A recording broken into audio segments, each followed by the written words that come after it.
नमो भगवते वासुदेवाय।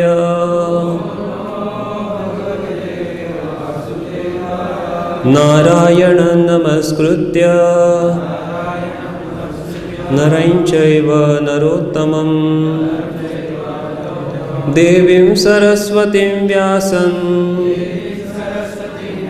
ततो जयमुदीरये। नष्टप्रायेषु भद्रेषु नित्यं भागवत सेवया भगवतीरुत्तमश्लोके भक्तिर्भवति नैष्ठिकी। कृष्णाय वासुदेवाय देवकी नंदनाय च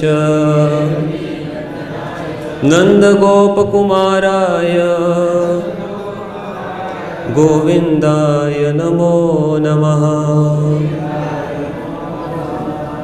Hare Krishna. So today we are reading from Srimad Bhagavatam, Canto 10, Chapter 14, entitled Brahma's Prayers to Lord Krishna, Text 28. Please repeat after me. Antarbhavenantavhavantamev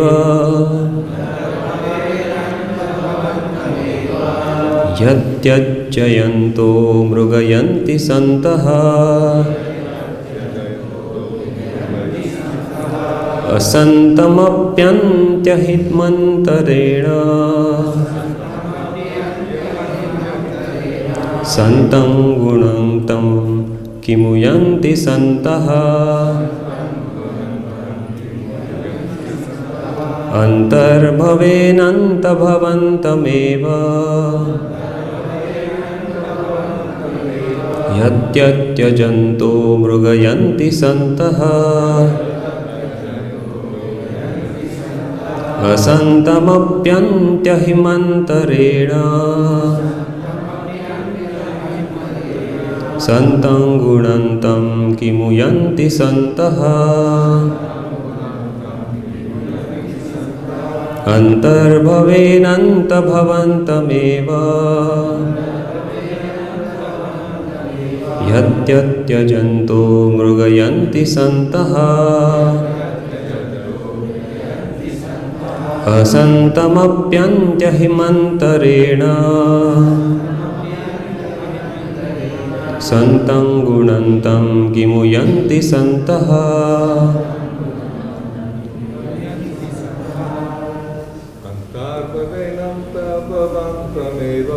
antarbhavenantavhavantamev yatyatyajanto mrugayanti santaha yatyatyajanto mrugayanti santaha. Word for word, please repeat. Antah bhave, within the body. Ananta, O unlimited Lord. Bhavantam, yourself. Eva, indeed. He, certainly. Atat, everything separate from you. Tyajantaha, rejecting. Mrigayanti, search out. Santaha, the saintly devotees. Asantam, unreal. Api, even. Anti, present nearby. Ahim, the illusion of a snake. Antarena, without, negating. Santam, real. Gunam, the rope. Tam, that. Kim, O, whether. Yanti, appreciate. Santaha, persons who are spiritually situated. Translation and purport by the disciples of His Divine Grace, A.C. Bhaktivedanta Swami Srila Prabhupada. Srila Prabhupada ki jai. Translation. O unlimited Lord, the saintly devotees seek you out within their own bodies by rejecting everything separate from you. Indeed, how can discriminating persons appreciate the real nature of a robe lying before them until they refute the illusion that it is a snake? Please repeat. O unlimited Lord, the saintly devotees seek you out within their own bodies by rejecting everything separate from you.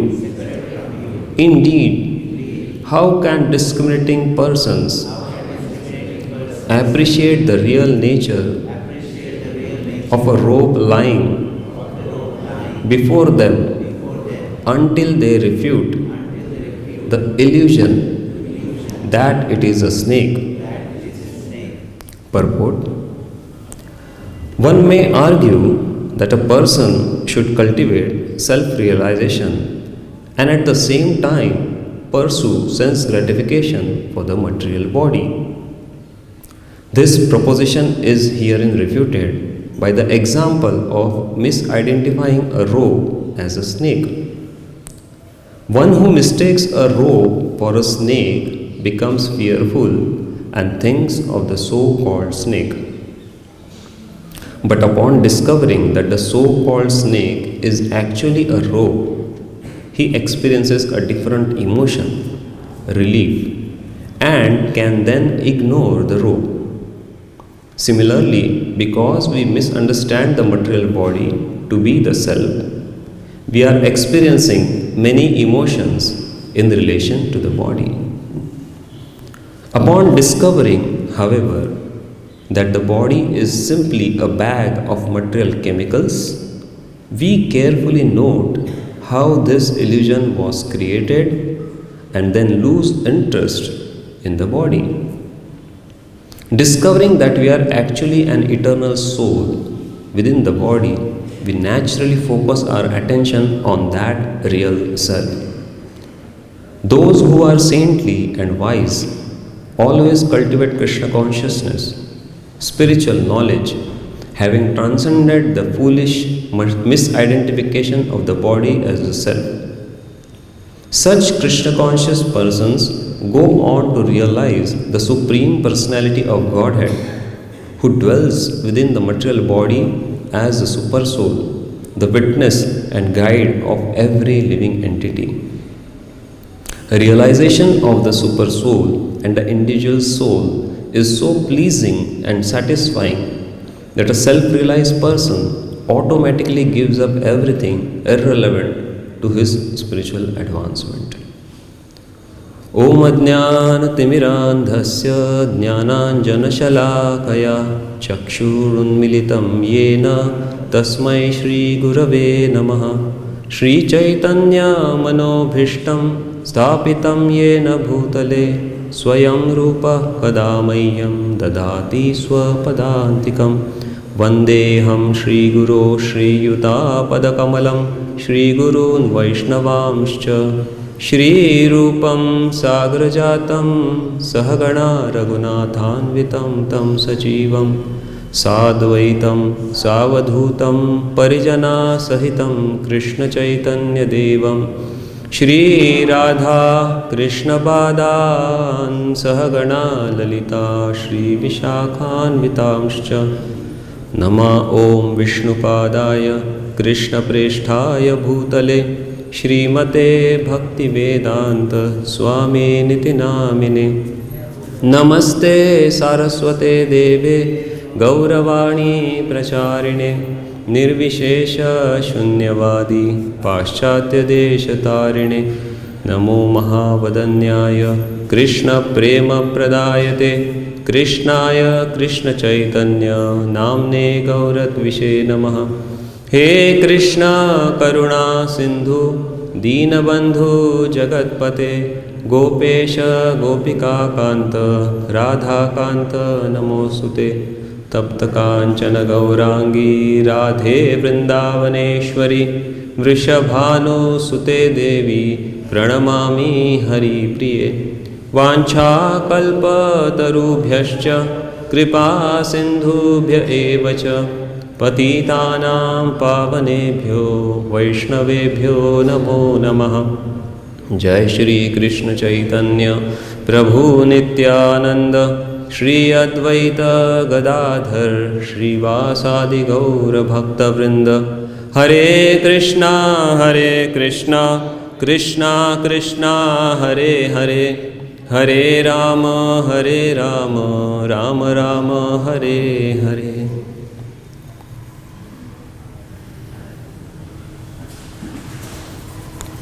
Hare Krishna. I welcome all of the devotees for this morning Bhagavatam class. And I like to seek the blessings of all the senior Vaishnavas present here. I am a very small person, but I have been given an order by Dharmatma Prabhu. So I am just trying my level best to serve. So in this particular chapter, we are hearing beautiful prayers offered by Lord Brahma. And it is very much relevant and of great importance, especially to us, because Brahma is founder Acharya of our Sampradaya, Brahma Madhva Gaudiya Sampradaya. So what kind of prayers he is offering is a very important thing for us. And at the same time, we can see that he is offering these prayers in this holy land of Vrindavan. And that too to 200 form Krishna. So it becomes a very, very important thing for us to understand what all things Brahmaji is saying in these prayers. And practically if we see, then the whole chapter is comprising of all the Siddhanta, Gaudiya Siddhanta, Vaishnava Siddhanta is being presented in this whole chapter. To the extent that how Lord Krishna is the source of all the incarnations, and how the Brajavasis are the topmost devotees. So all these things are very, very carefully explained by Lord Brahma in this particular chapter. And that is why it is very, very important for us to understand this. And if we see how Brahmaji has reached this conclusion, so if we just go back a little bit in verse number 15, then we can see there Brahmaji was mentioning that, my dear Lord, if your transcendental body, which shelters the entire universe, is actually lying upon the water, then why were you not seen by me when I searched for you? And why, though I could not envision you properly within my heart, did you then suddenly reveal yourself? So here Brahmaji is referring to the situation at the dawn of the universe, when he had been just taken birth on the lotus flower which emerged from the navel of Garbhodakshai Vishnu. So he was not aware what is the thing going on. And when he looked down towards the source of the lotus, he actually went down to the stem. That's what is mentioned in Bhagavatam. And he tried to find out who is the source, who is my source. And despite reaching that position, he could not see the Lord. That is what Brahmaji is mentioning here. And later on, when he came back and sat on the lotus, the two words tapa was heard by him, and Lord within his heart gave him all understanding what he is supposed to do. And after that great austerity which he performed, then Lord showed himself, revealed himself to him. So from this situation also, Brahmaji is teaching us that how we cannot understand the Supreme Lord by our own endeavors. It is only by the mercy of the Lord, when we follow the instructions and injunctions given by Him in the scriptures and those laid down by our acharyas, can we understand the Supreme Lord. So when he gave up those endeavors and performed the austerities given by the Lord, then actually Lord revealed himself. So that is how that happened there. And then after he was revealed this darshan, he offers his prayers to the Lord. This is the 3rd canto, 9th chapter, verse number 1. He says, I'll just read the translation. Lord Brahma said, O my Lord, today, after many years of penance, I have come to know about you. Oh, how unfortunate the embodied living entities are that they are unable to know your personality. My Lord, you are the only knowable object because there is nothing supreme beyond you. If there is anything supposedly superior to you, it is not the absolute. You can exist as a supreme by exhibiting the creative energy of matter. So these are the prayers to the creative energy offered by the Lord Brahma. And in this he is mentioning that Jnatosi me adya suchiran nanu deha bhajan. That now, after many years of penance, I have come to know about you. So he is mentioning here that I have come to know about you after many years of penance. And despite this fact, despite knowing the Supreme Lord, what we see is that when the same Supreme Lord appears in his real form, two-handed form, and he is exchanging very beautifully with his cowherd boys, his friends, so Lord Brahma is again bewildered. The same Brahmaji who has very much known the Supreme Lord by the mercy of the Lord is getting bewildered again by the pastimes of the Lord. So this is how we can see that actually the pastimes of Lord Shri Krishna are so very bewildering to the mundane people that even such great personalities as Lord Shiva and Lord Brahma, they are also bewildered. And that is why this whole episode of Brahma Vimohan Lila takes place, wherein Brahmaji is thinking that let me see who is this person actually. And when the pastime is completed, when he understands or when he sees that how Lord himself has manifested in so many Vrajagopas and the calves, so then he comes to his understanding and he is now offering all these prayers.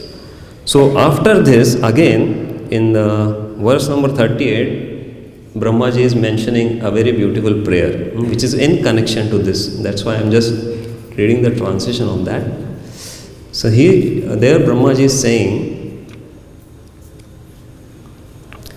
there are people who say, I know everything about Krishna.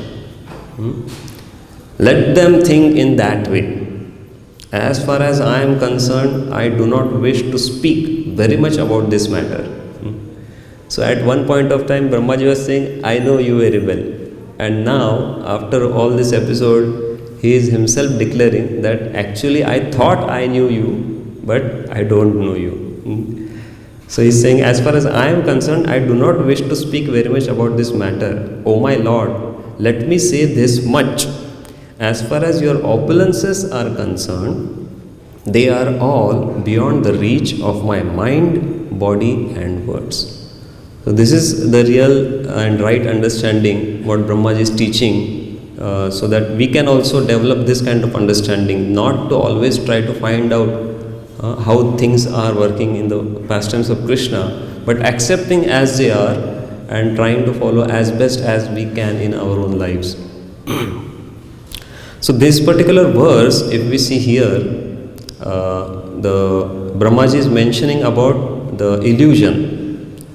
He is saying that how can discriminating persons appreciate the real nature of a rope lying before them until they refute the illusion that it is a snake. So unless and until we refute the illusion what we have got, we cannot understand the real thing of anything. So that is what Brahmaji is mentioning here, giving the example of rope and a snake, which is a very famous example quoted by Srila Prabhupada in various places.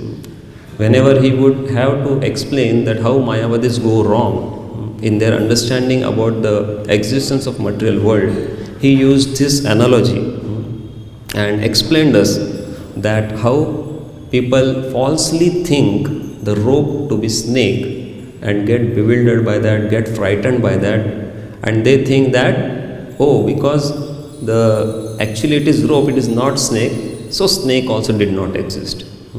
But Prabhupada tells us that because snake is there, that's why you are getting this illusion that this rope is snake. So that is how this material world people think to be the real, but actual thing is that spiritual world is real, and we misidentify or misunderstand this material world to be real, and then we get illusion. So this Brahmaji is mentioning that unless and until we dispel this illusion, we cannot understand the truth, what it is. And if we see the previous verse, there also Brahmaji is mentioning that just see the foolishness of those ignorant person who consider you to be some separated manifestation of illusion. So as Bhagavad Gita also mentioned is that Manushim Tanum Ashritam. People think me to be just like them, made of matter, but that is not the thing. Manifest of illusion, and who consider the self, which is actually you, to be something else. So there Brahmaji was mentioning in this verse number 27 that instead of searching oneself within, person starts finding out somewhere outside. And here in this particular verse, Brahmaji is mentioning that those wise people, those saintly person who has dispelled this illusion that I am this body, they actually search within, that is the super soul, and they actually connect with the super soul, and they get a great pleasure, as mentioned in the last line of the purport, that the individual soul, the realization of super soul and individual soul is so pleasing and satisfying that a self-realized person automatically gives up everything irrelevant to his spiritual advancement. So that is how we see when we are able to give up this illusion, only then can we understand the truth. Evam yo vetti tattvataha. Krishna is also encouraging us that unless and until we understand the divine activities and divine birth of the Supreme Lord in truth, we cannot go to the spiritual world, or again we will have to take birth. So if we understand that in truth, only then can we go back. So that is what is mentioned here also. So in the one of the morning walk conversation, Srila Prabhupada was also having this kind of explanation. Prabhupada was giving this explanation that devotee sees Krishna everywhere. So Hridayananda Maharaj was asking, does devotee also see Krishna in death? So why death? Devotee sees Krishna everywhere. That is what Prabhupada is saying. Without Krishna, there cannot be anything. And then Prabhupada gives this example of snake and the rope. Because somebody is thinking rope to be the snake, he is frightened. And one who knows this is rope, he is not frightened. So actually the one thing that God is one, and He has distributed in so many manifestations. One realizes that it is God, and by His energy He is manifested in so many forms. So why he should be frightened with death? And we have seen practically when Srila Prabhupada is mentioning these words, it's not just the words. Because when there was bombing going on in Kolkata during the World War, so Prabhupada was peacefully sitting there and frying kachoris for the Lord. And when he was asked that was he not frightened, so he said no, because he was seeing these bombs coming as Krishna. So that is how Srila Prabhupada is mentioning that if we all try to see everything in truth, only then we will not mistake something to be other thing. Then in further in that conversation, Jayadvaita Swami, he mentions that in modern days they take this thing in another way. What is that this thing? That God has manifested through His multifarious energies everything. So when this concept is misunderstood, what the people think, Jayadvaita Maharaj is saying that everything is God and so I can do anything.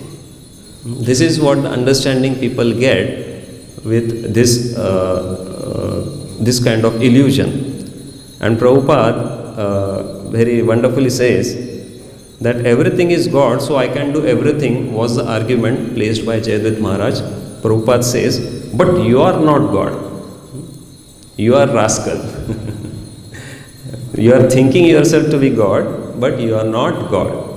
So that's why even if Lord has manifested himself in all the places, but that does not mean you are that.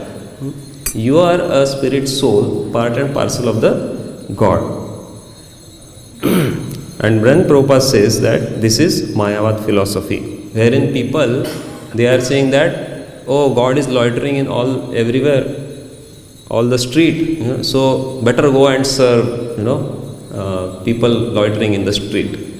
But that is not the real understanding. But a Vaishnava understanding, as our Acharyas has said, is that because God is present within the heart, identifying that they have forgotten their relationship with God, we try to re-establish that relationship with the God. We help them also to re-establish their relationship with the God.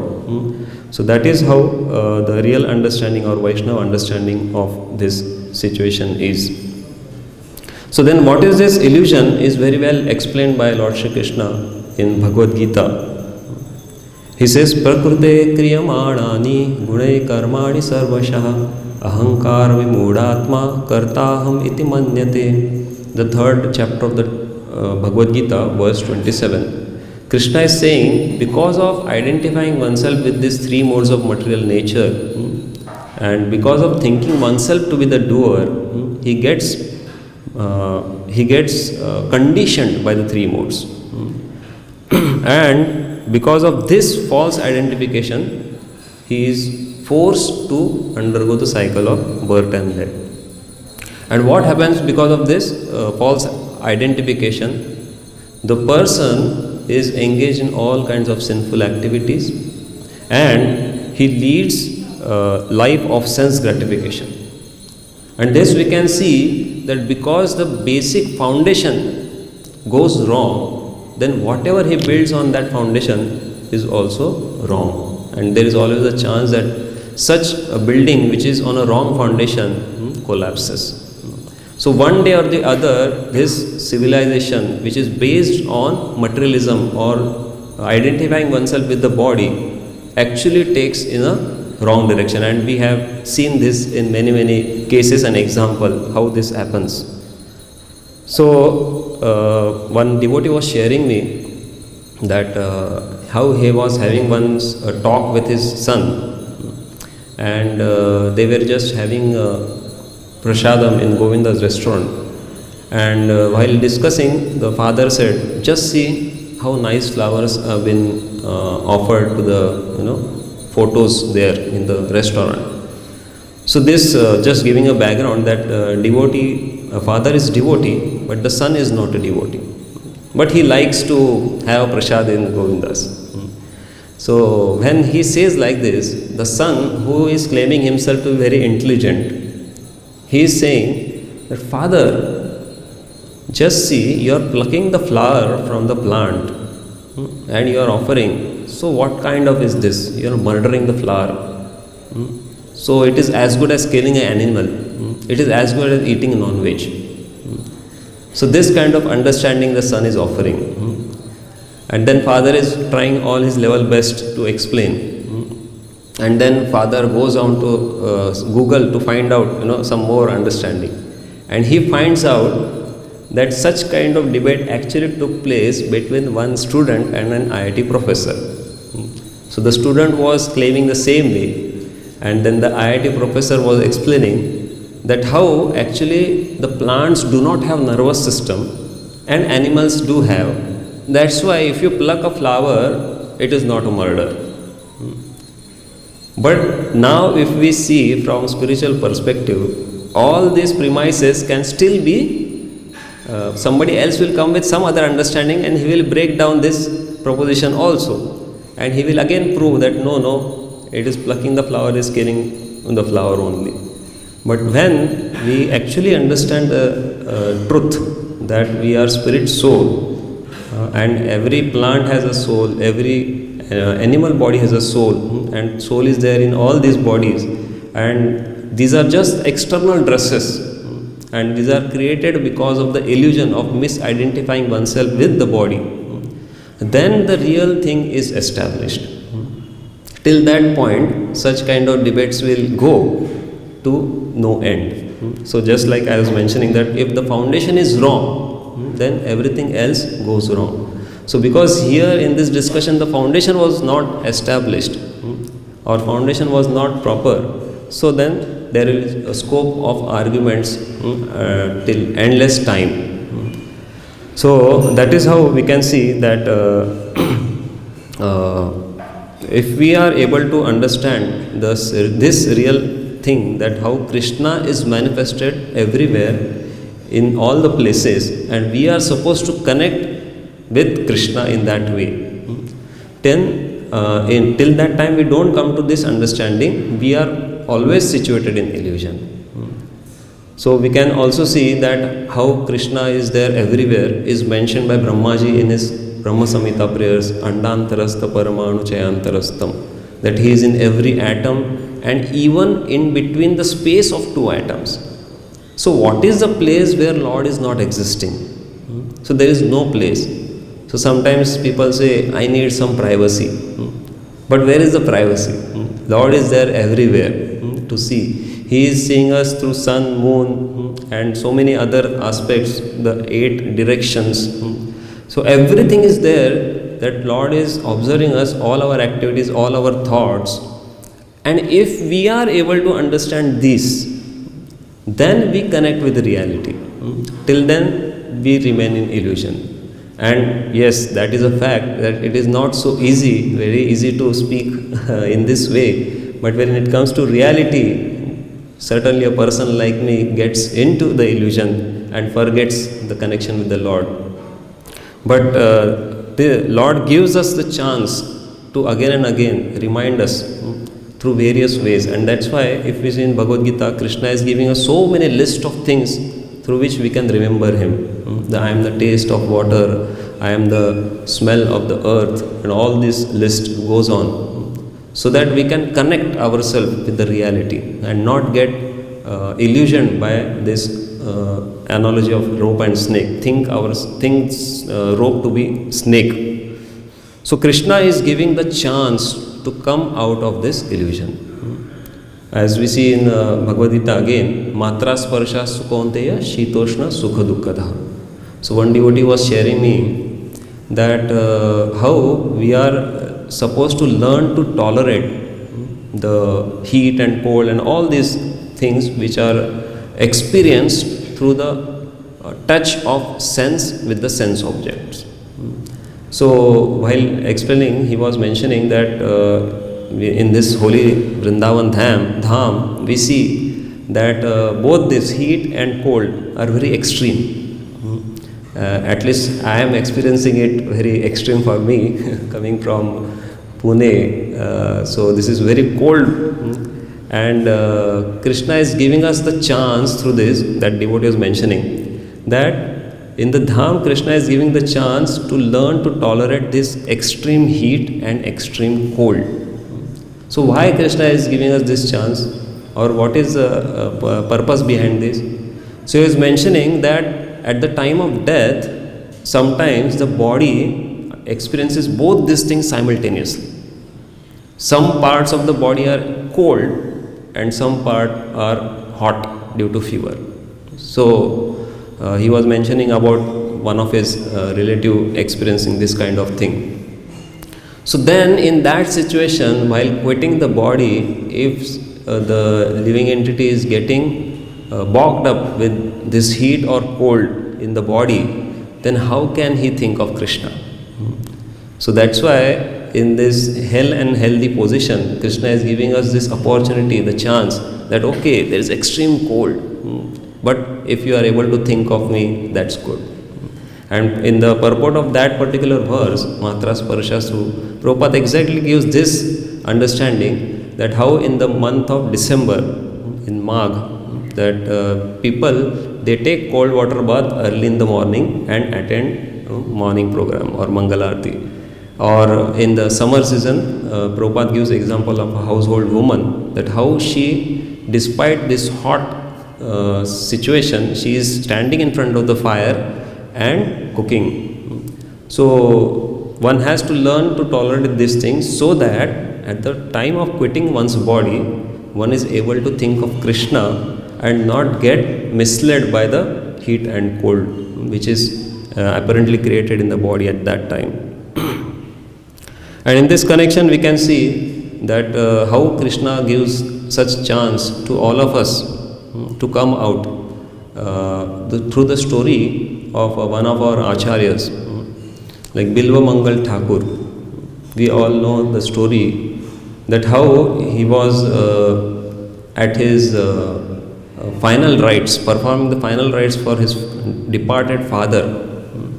But he was so much attracted and attached to the prostitute Chintamani that time also he was worrying and thinking about her, that how can I go and meet her.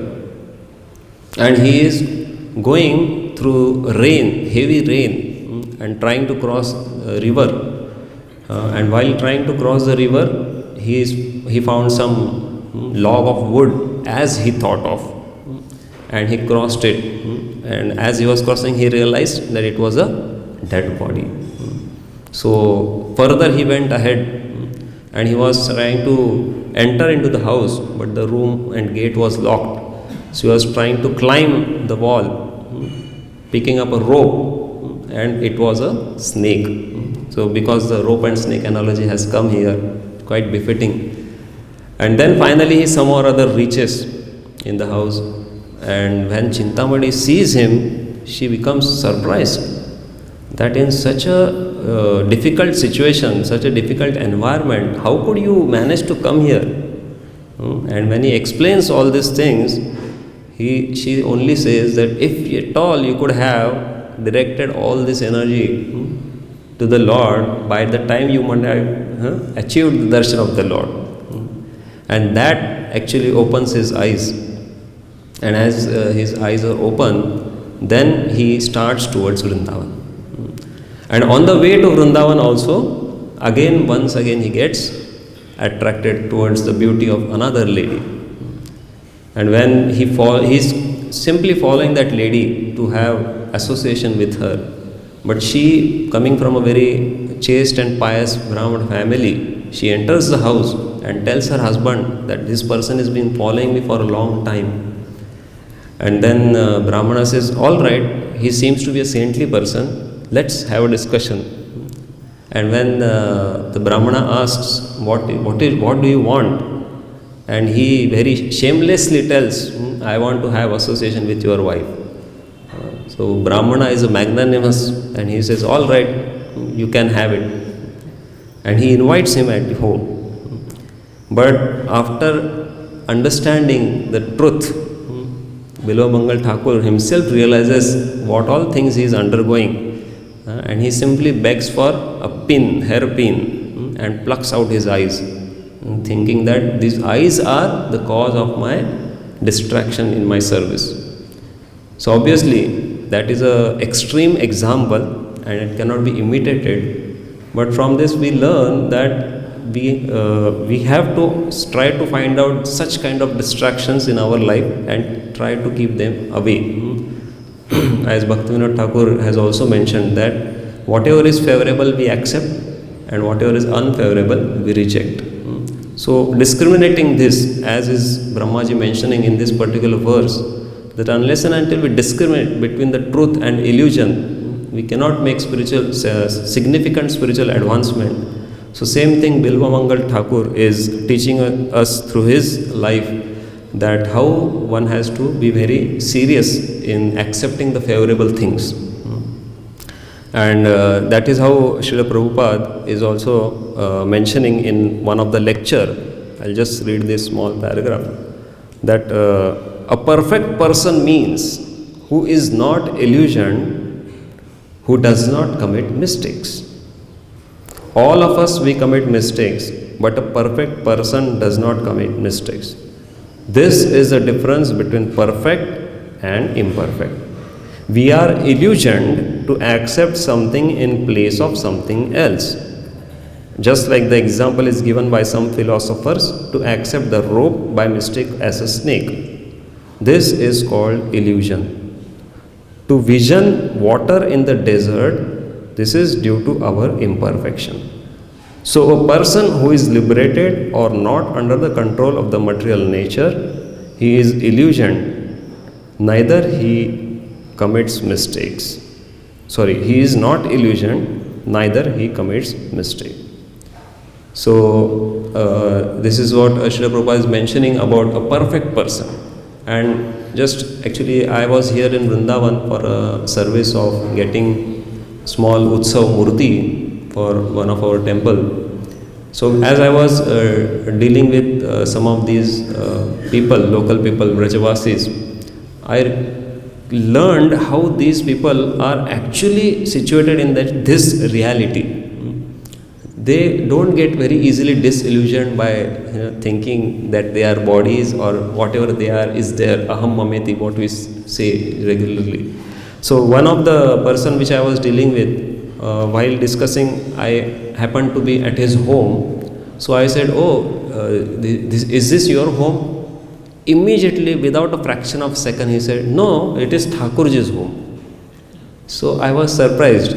I never had such thought in my life ever. Maybe philosophically sometimes I tell, this is not mine, this is Krishna's. I am a caretaker or something. But that is their heart. That's what I learned. And another person, he was explaining that how one of his son, he died because of an accident. And then another son is there, but he is not so much keen in working, making this murti and all. So he eats gutka also. But then what can be done, So I asked him again to confirm, are you talking about your son? Is this your son? He said, no, not my son. It's all Krishna's. What is mine? Nothing is mine. So all belongs to Krishna. This whatever I am making, that is also Krishna is giving me intelligence. Otherwise, how can anything manifest like that? So this mood is there in very much in these kind of perfect personalities, as Srila Prabhupada is mentioning here, that they are situated in this reality that everything is belonging to Krishna and I am also belonging to Krishna. And that's why they never get illusioned. So it was a great learning experience for me on personal level, and hope and pray with the blessings of all of you that I may always situate myself in this reality and not get illusioned by thinking myself to be material body. Thank you very much. Hare Krishna. Request senior devotees to please correct me or offer some comment.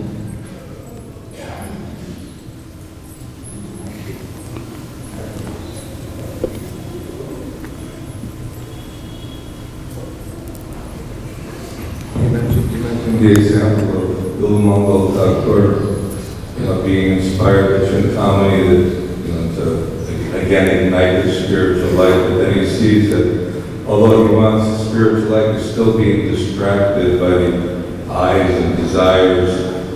So when we had that same problem, we were going to pluck our eyes out, how best to deal with the distractions of the illusion of that I am the body, or the things are meant for my enjoyment instead of Krishna's enjoyment. Although we may hear everything's for Krishna, but still the mind and senses want to take possession of those things and try to exploit them.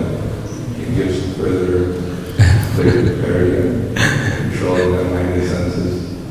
I am not at all experienced in this. I am also undergoing the same experience, what you are mentioning. But whatever I have heard from my spiritual master or Prabhupada, I'd just like to repeat that we need to continue this process with great faith, determination, and with patience.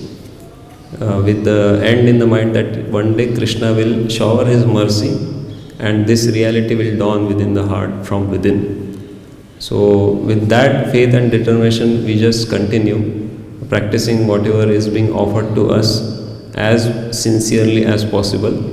And certainly because of not being fully rightly situated, there may be distractions, but then again trying oneself back, pulling oneself back to the reality, as Krishna is also mentioning, chanchalam hi manas Krishna, that mind is chanchal, but again re-establishing back to his own position. So I feel that is what we can try our level best. Thank you. Hare Krishna. So, as you are giving the example of this one that he asked a pin and he put and he want to become blind, he doesn't want to see the things. Yes, we are in a material world, we have to continue our life. We don't have to make suicide, personal suicide like that I don't want to see. Then how we can control ourselves without making us blind and being in this material world? Yes. So yeah, it is almost a similar question. And the answer is that yes, we are very weak in control of our senses, but just we try our level best to follow whatever is told as sincerely as possible. Yeah. Sadhu Sangha, yes, Prabhuji is and also adding very important point of Sadhu Sangha, because Tyag. Yeah, and give up the bad association, Asat Sangha Tyag. That will also help us to very focused, in a focused way, bring the control. And ultimately, as we are not controllers of anything, so we cannot even control our senses. It's only Krishna can control our senses. So Prabhupada again and again tells us that if we try to engage more and more in service of Krishna, Krishna will control our senses. Yes, ma'am. Hare Krishna, thanks for such a amazing lecture. We see Krishna has created this world and given this illusionary energy or illusions for some purpose, because maybe it's our purification or to enjoy this universe. So we want to get out of the illusion, but Krishna has given this for some purpose. These are automatically how we understand. So that is also one more thing which I would have mentioned, but Brahmaji has this thankless task of covering the living entity with 5 kinds of ignorance. When the living entity has been created, he covers the living entity with 5 kinds of ignorance. Why? Brahmaji is aware that living entity is part and parcel of Krishna, then why he is covering?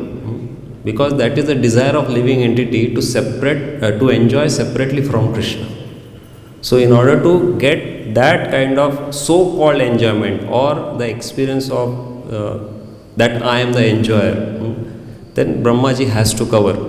So that is the purpose, that we are being illusioned because of our own desire. Otherwise, if we know that I am spirit, soul, part and parcel of Krishna, then how can person enjoy so-called sense gratification? He cannot enjoy. So to give that chance, okay, you try it out. That is why this kind of covering is given. This illusion is good for us or If that was good, then Brahmaji would not have said that we have to come out of this. Krishna has given us? Because of our desire. Our desire of wanting to enjoy separately from Krishna.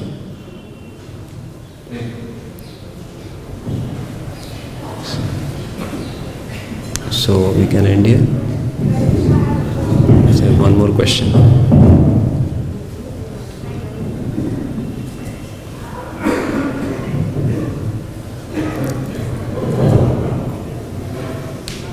Hare Krishna, Guruji. I was reading the last paragraph a few times and I just wanted to understand what Prabhupada is actually saying. So, I don't know if I should read the last paragraph and then ask my question. Because to me it appears, Prabhupada is, in the end at least, Prabhupada says, realization of the super soul and the individual soul is so pleasing and satisfying that a self-realized person automatically gives up everything irrelevant to his spiritual advancement. And then before that, Prabhupada said that those who are saintly and wise always cultivate Krishna consciousness. So my question actually is that Prabhupada is talking about Krishna on the Paramatma level, the super soul. And I mean, is this is this the right understanding that here he's not talking about Bhagavan, but he's talking about Paramatma? So in that we take complete happiness, because you know there are three different levels. I think you're understanding my point. Yeah. Brahman, Paramatma, and Correct. Brahman. Yes. So are we supposed to be satisfied in Paramatma realization? Is this your question? Yeah. Yeah. Kind of. So actually what understanding we get from this line is that even the realization of super soul is so pleasing. The realization of super soul is so pleasing that one gets rid away of all his distraction and focuses on Paramatma. Then what to talk of the realization of Bhagavan? We can think in that terms. That if the realization of super soul is so pleasing that one will not get distracted, then how much one will be focused and attached if he gets realization of Bhagavan. Yes. Yeah, I understand. And then this was making me think that that we talk about are they called Mayavadis, who then they the Ashtanga yogis, I think, that they are focusing on trying to attain Paramatma, and then they run the big massive risk of thinking, oh, that's me. Yes. So, I mean, surely Prabhupada is not talking about that, but then I was just wondering that Ashtanga yogi may read this and think, okay, it's totally okay. No, Ashtanga Yogi, actually any transcendentalist Prabhupada mentioned is a very great person. He is called as Mahanta. Even who is Brahmavadi, he is also called as a very great person in that sense. So Ashtanga Yogi is also very great because he is trying to find super soul within his heart, or he is trying to meditate on it. Now pitfall is there in everywhere. Even in the process of Krishna consciousness, there are so many dangers that one may try to get into. So the dangers are there in all the paths. But as far as this particular thing is concerned, here it is only mentioned in this sense that if we realize super soul, still we are getting rid of all kinds of distractions. Then what would be, the effect of realizing the Supreme Lord Bhagavan? I wonder if I can pursue this a little further if you have time. I think it is over time, whatever I thought. Sorry. Yeah, Prabhuji is very nicely adding Param Drishtva Nivardate. That if we are able to realize super soul, if we are able to realize Bhagavan, then we are able to transcend all these material inabilities. That is what is the understanding given through this line. I had a little small second question. You gave this very nice story about the flower, about how this father and the son. And then I was just wondering that we know that soul for us resides in the heart region. And in the plant, the soul is in the flower or is it in somewhere else? I don't know if this is a silly question. Or where in the plant does the soul reside? Because actually the story was mentioned only for one thing, that if the foundation is wrong, then everything else goes wrong. So I would not enter into the details of that. So that is I wanted to mention that point. So that's why. Thank you very much. Anthara Srimad Bhagavatam ki, Srila Prabhupada ki.